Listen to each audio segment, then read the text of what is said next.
Companheiros rubro-negros, as nossas saudações, estamos em plena efervescência.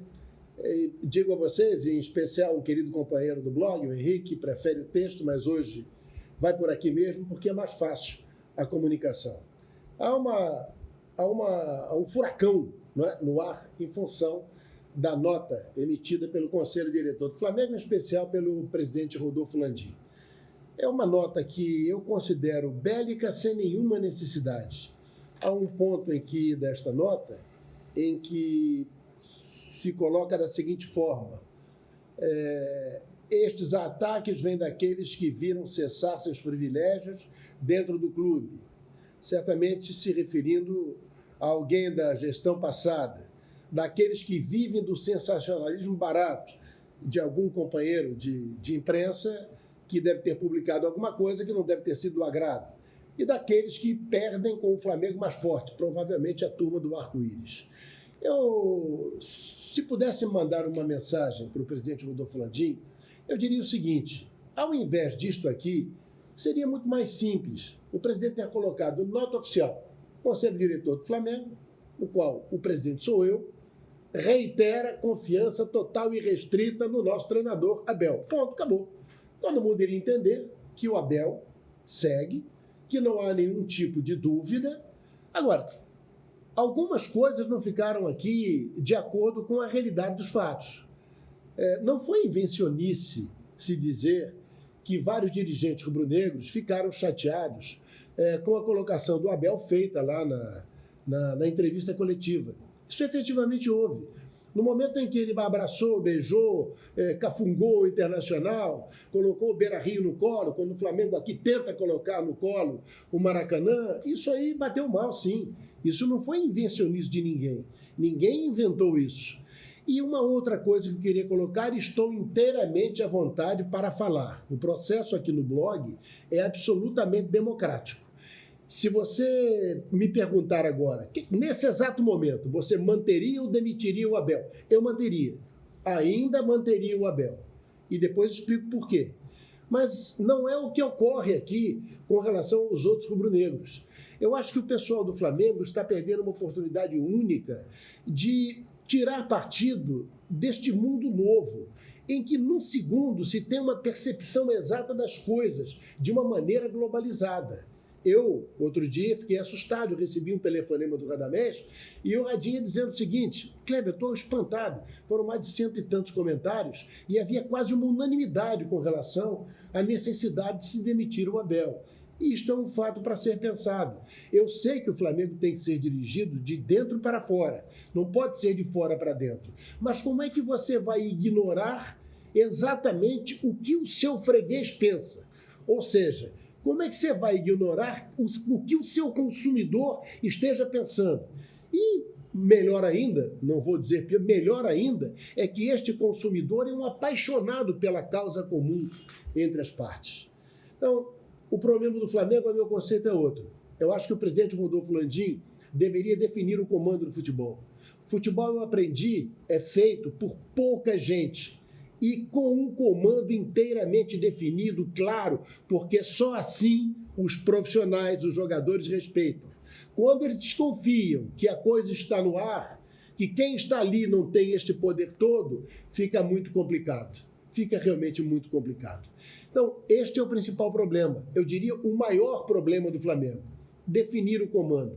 Este comitê, com toda sinceridade, inibe o comando. Como é que alguém que é vice-presidente de futebol, ou seja, que tem o comando, o poder de decisão, o que é o vice-presidente de futebol? É o presidente do futebol. O presidente do Flamengo, ele tem 1000 outras injunções, tem 1000 outros afazeres. E claro que, sendo o futebol a concentração da paixão rubro-negra, na sua quase total situação, né?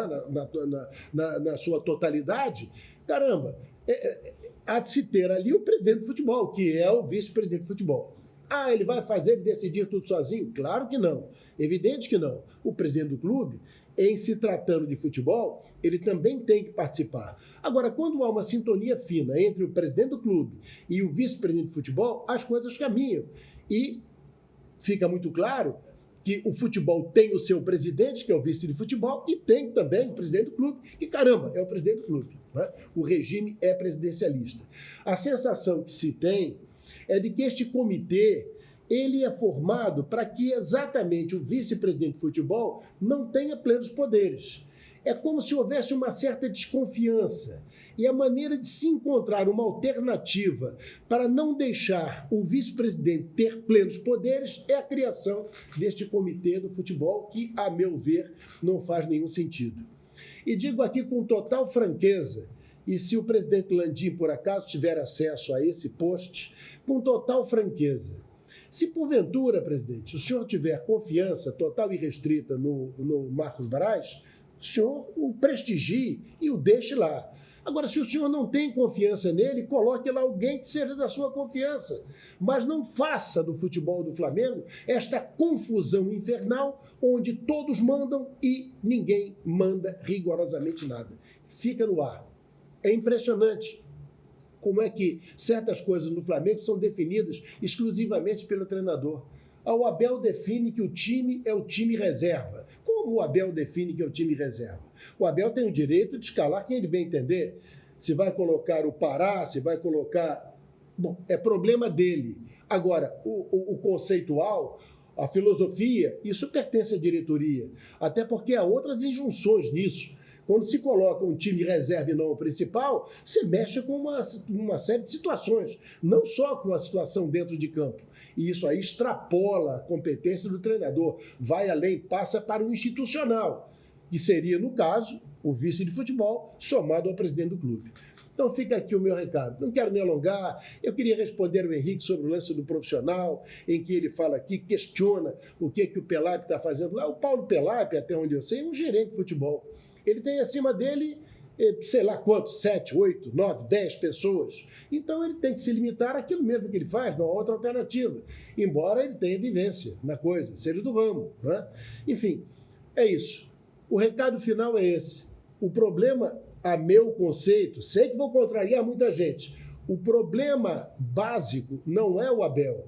O Abel é consequência da má engrenagem que hoje acontece no futebol do Flamengo. Se tivesse havido já há algum tempo uma sintonia fina entre quem comanda e quem dirige o time, com certeza absoluta, os resultados poderiam ter sido um pouquinho diferentes.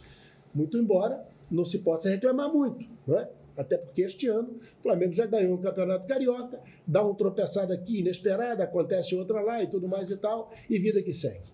Bom, vamos torcer que o pessoal chegue legal a São Paulo, que domingo seja lá com o time for alternativo, reserva, titular, o que qualquer um queira rotular, que vá bem contra o São Paulo e principalmente na quarta-feira contra o Peñarol.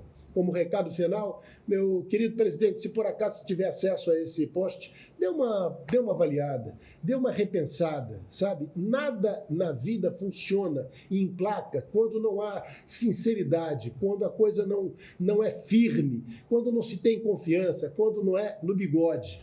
A desconfiança gera desconfiança e fica no ar um clima que não é muito bom e o Abel está pagando o pato. Um abraço a todos.